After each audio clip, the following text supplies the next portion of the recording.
Hello, everyone, and welcome back to English Speaking Nerds.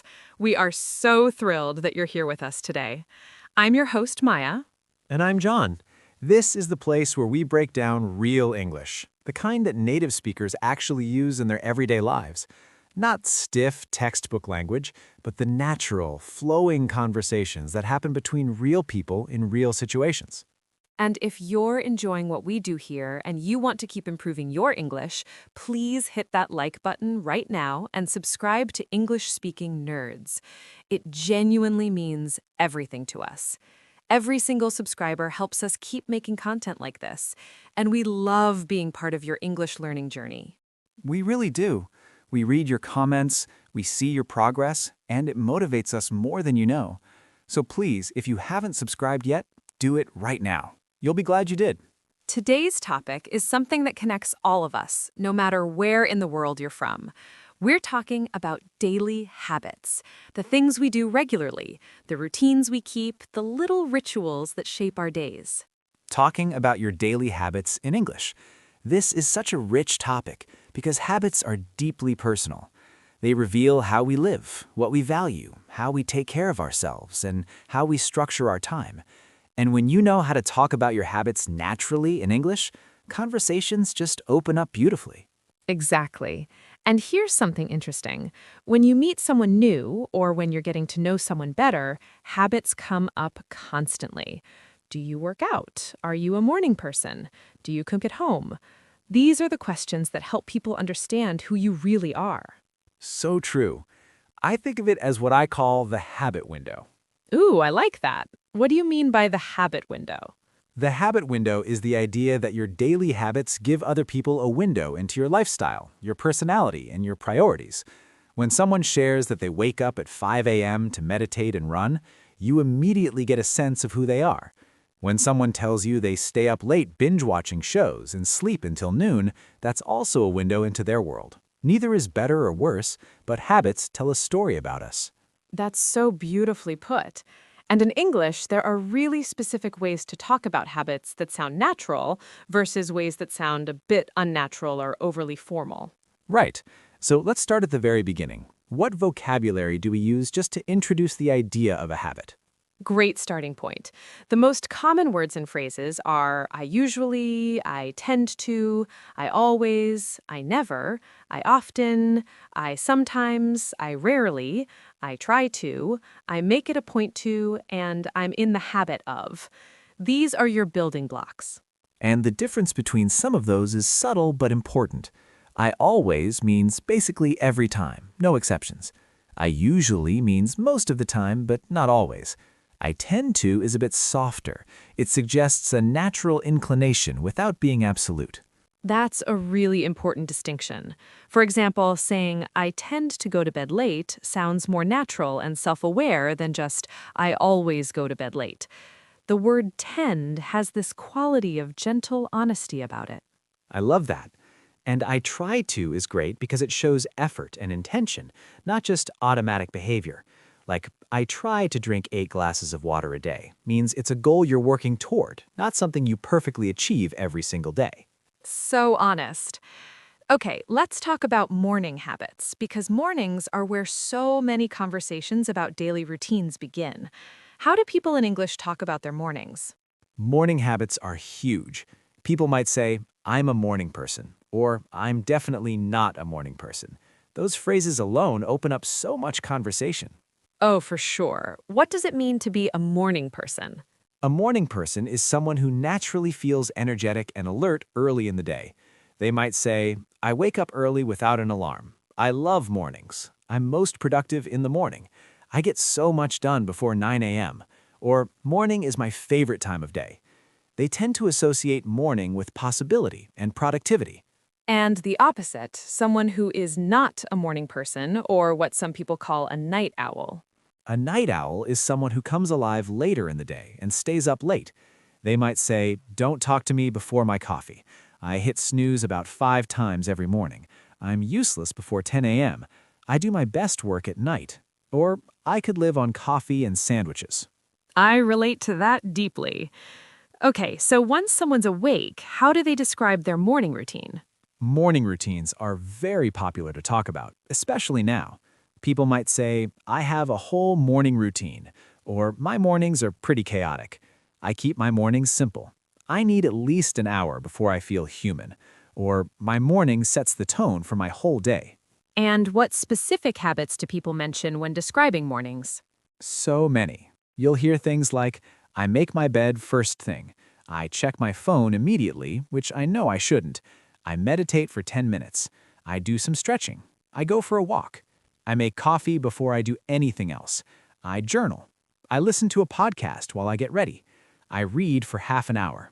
Or I plan my day before I start it. Notice how specific and personal those are. That specificity is what makes conversations feel real and connected. It's not just, I have a morning routine. It's the details that draw people in. Exactly. And people love to share their morning habits because they're almost like a personal philosophy. The way you start your day says a lot about how you approach life. Let's talk about exercise and fitness habits, because this is another enormous topic in everyday English conversations. How do people talk about whether or not they work out? This is a topic where people feel very differently and express themselves very differently. Someone who loves fitness might say, I work out every day. I go to the gym religiously. I run 3 times a week. I'm really into strength training right now. I've been doing yoga for years. Or fitness is a non-negotiable for me. And someone who has a more complicated relationship to exercise? They might say, I keep meaning to work out, but life gets in the way. Or I go in phases. I was really consistent and then I fell off. I hate the gym, but I love hiking. I walk a lot, does that count? Or I've been trying to get back into a routine. That phrase, I go in phases, is so relatable and so natural. It means you're consistent for a while, then you stop, then you start again, like a cycle. Yes, and I fell off is really casual, really common English for when you stop doing something you were previously consistent about. I was doing so well with the gym and then I just fell off. No judgment, just honesty. What about eating habits? This is something people talk about all the time. Eating habits are fascinating because they're so personal and culturally tied. People might say, I cook at home most nights. I'm a big meal prepper. I eat out way too much. I've been trying to eat healthier. I'm pretty much a creature of habit with food. I eat the same breakfast every day. Or I could live on coffee and sandwiches. What does meal prepping mean for anyone who hasn't heard that term? Meal prepping means preparing your meals in advance, usually on a Sunday or at the start of the week, so you have ready-made food throughout the week. People might say, I spend Sunday afternoon meal prepping, or meal prep keeps me on track, or I've been trying to get into meal prepping, but I never stick with it. It's a very popular habit, especially among people focused on healthy eating or saving money. And what about dietary habits or preferences? How do people mention those naturally in conversation? People often say, I eat pretty clean, which means healthy, minimally processed food, or I'm trying to cut back on sugar. I don't eat much meat. I've been plant-based for 2 years. I do intermittent fasting. I'm gluten-free, or I eat everything. I'm not picky at all. What I love about those phrases is that they're stated without necessarily being preachy or trying to convince anyone of anything. It's just describing your personal habit. Right. The key in English conversation is to share your habits descriptively, not prescriptively, meaning you share what you do, you don't push others to do the same unless they ask. That's such a culturally important point. Okay, let's talk about sleep habits because we already touched on morning people and night owls, but sleep is its own world. Sleep is so important, and people talk about it constantly. You might hear, I need 8 hours or I'm a wreck. I function fine on 6 hours. I've been having trouble sleeping lately. I'm a light sleeper. I can sleep through anything. I take naps and I'm not ashamed. Or, I've been going to bed earlier and it's changed my life. What does I'm a light sleeper mean? A light sleeper is someone who wakes up easily. Any little noise or movement disturbs them. A heavy sleeper is the opposite, someone who can sleep through loud noises, alarms, anything. People might say, my partner snores and I wake up every time, or I sleep with a fan on for white noise. These are the kinds of specific, personal details that make conversations feel real. What about screen habits before bed? That's a very common topic now. Oh, very current. People might say, I know I shouldn't, but I scroll through my phone right before bed. Or, I've been trying to put my phone away an hour before sleep. I watch TV until I fall asleep. I read before bed, it helps me wind down. Or, I've completely cut out screens at night and I sleep so much better. Wind down is a phrase worth noting. What does that mean exactly? To wind down means to relax and slow your mind and body in preparation for rest. It's like the opposite of being wound up, which means tense or anxious. People might say, I need time to wind down before I can sleep, or I have a wind down routine, or a bath helps me wind down. It's a really gentle, lovely phrase. I love that. Okay, let's shift to social and leisure habits. How do people talk about how they spend their free time? Free time habits are where personality really shines through. People might say, I'm a homebody, which means someone who prefers staying home to going out. Or, I love being social. I need a lot of alone time to recharge. My weekends are always packed. I like to keep weekends low-key. Or, I have a hard time doing nothing. I always have to be productive. What about hobbies? How do people talk about regular hobbies in terms of habits? They might say, I paint every weekend. Reading is a daily habit for me. I try to listen to at least one podcast a day. I play guitar whenever I get the chance. Cooking is my therapy. I journal every night. I've been getting into gardening, or I watch a lot of documentaries. I want to highlight cooking is my therapy because that's such a natural, idiomatic way to express that something is calming or fulfilling for you. People say, blank is my therapy about all kinds of things. Running, music, baking, cleaning. Great point. It doesn't mean literal therapy. It means it's the thing that helps you decompress, process emotions, and feel better. Really expressive phrase. What about phone and social media habits? People talk about these constantly now. This is a hot topic. People might say, I'm on my phone way too much, or I've been trying to limit my screen time. I took a social media break and it was amazing.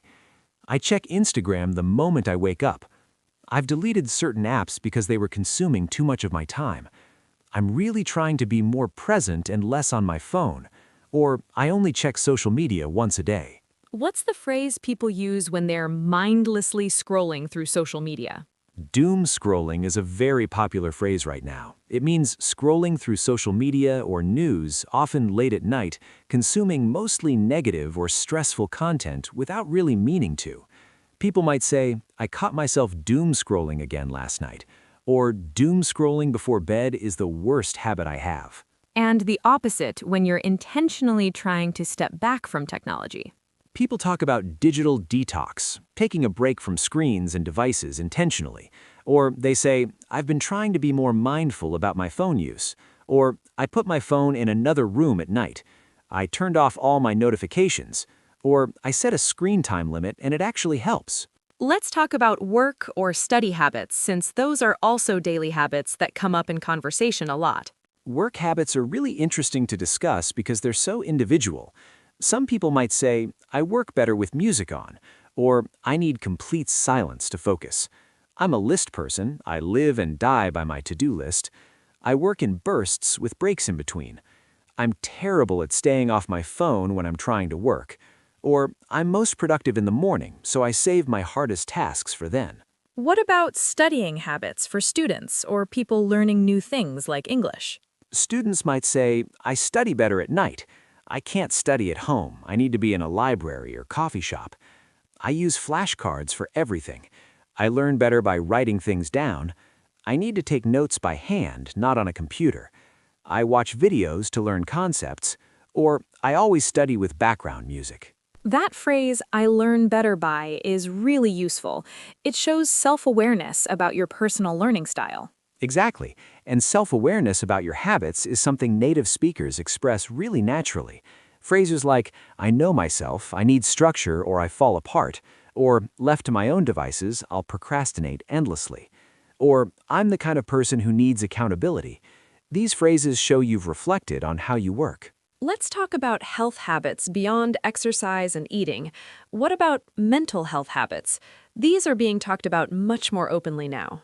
This is a positive shift in English-speaking culture. People talk about mental health habits much more freely now. Someone might say, I go to therapy and it's been really helpful. Or, I practice gratitude. I write down 3 things I'm grateful for each day. I meditate regularly. I've been working on managing my anxiety. I try to spend time in nature every day. Or, I've really prioritized my mental health this year. And people don't always want to go deep into it, right? Sometimes it's just a casual mention. Right. You might hear, I've been really working on myself lately, which is a broad phrase covering therapy, habits, personal growth, lots of things. Or, self-care is important to me, which is a phrase that's become very common and covers all kinds of habits, from baths to therapy to rest. What about hydration and water habits? That sounds minor, but people actually mention it. It comes up more than you'd think. People say, I'm trying to drink more water. I carry a water bottle everywhere. I'm terrible at staying hydrated. I forget to drink water until I have a headache. Or, I've started drinking a glass of water first thing in the morning. It's one of those small habits that people are often trying to build. Now, let's talk about how to ask someone about their habits in a natural, conversational way, because knowing how to ask is just as important as knowing how to answer. Absolutely. Natural questions about habits include, are you a morning person? Do you have a morning routine? Do you work out? What do you do to unwind? Are you a good sleeper? Do you cook at home a lot? What do you do in your free time? Do you have any rituals you stick to? Or, what's a habit you've been trying to build? That last one is really lovely.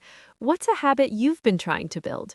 It's curious and forward-looking, and it opens up a really interesting conversation. And how do you respond if someone asks you that? You might say, I've been trying to read more. I want to build a consistent exercise habit.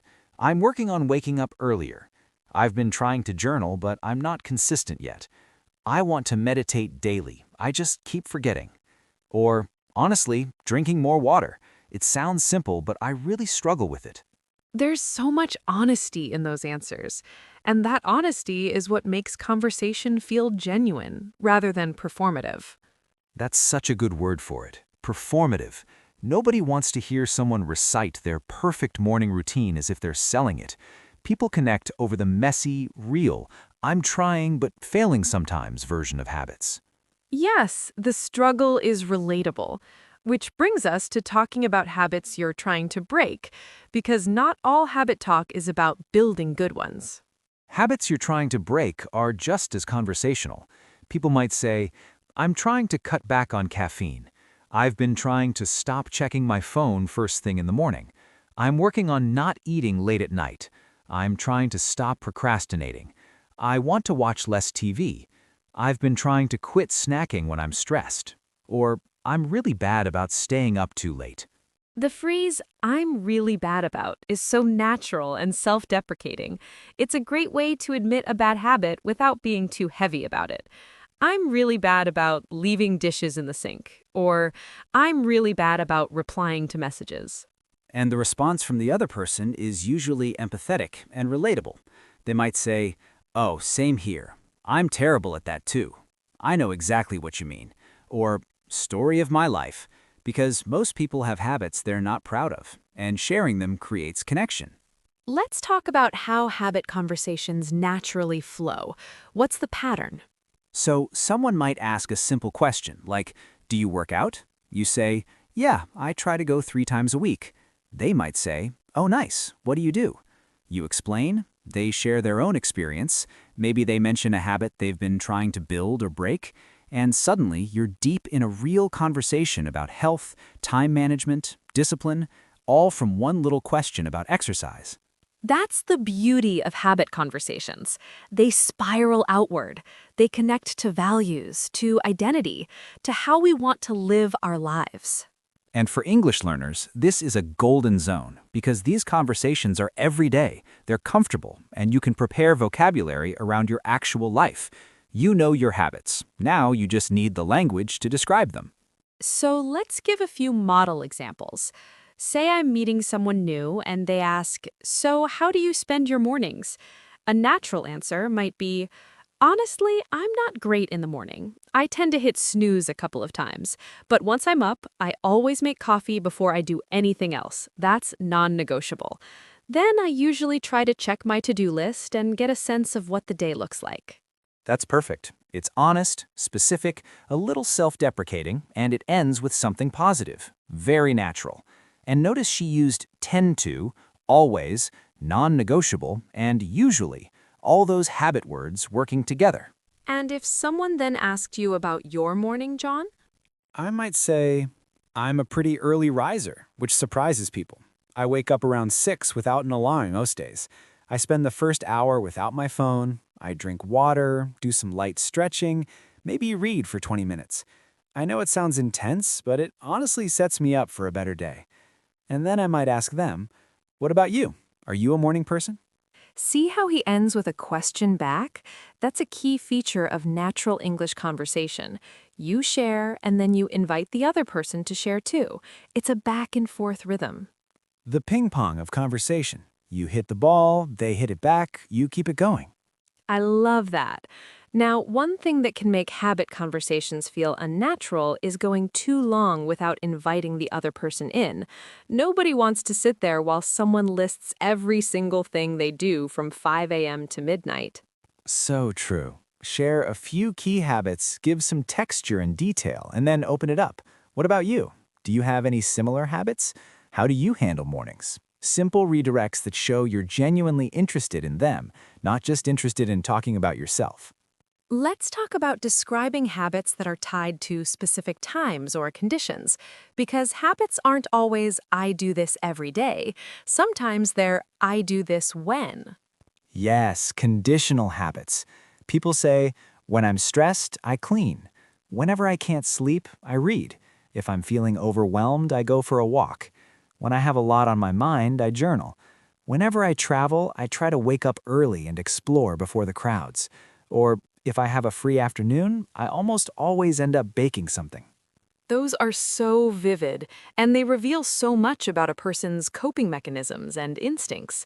"When I'm stressed, I clean" tells you something really specific about how that person processes emotions. And the other person might immediately relate.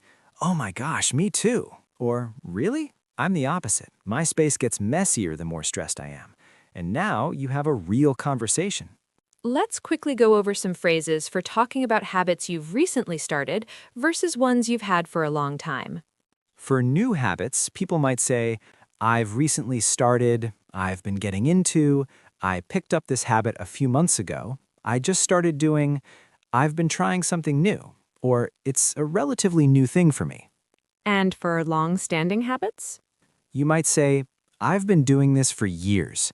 It's just part of my routine at this point. I can't imagine my day without it. It's so ingrained at this point. I've done this since I was a kid. Or it's become second nature. Second nature is a beautiful phrase, something that has become so automatic it feels as natural as breathing. Like you don't even think about it anymore. It just happens. Driving is second nature to me now, but I remember when it felt impossible. Perfect. Okay, as we start to bring this together, let's talk about one final thing. How habits conversations connect to deeper conversations about values and identity.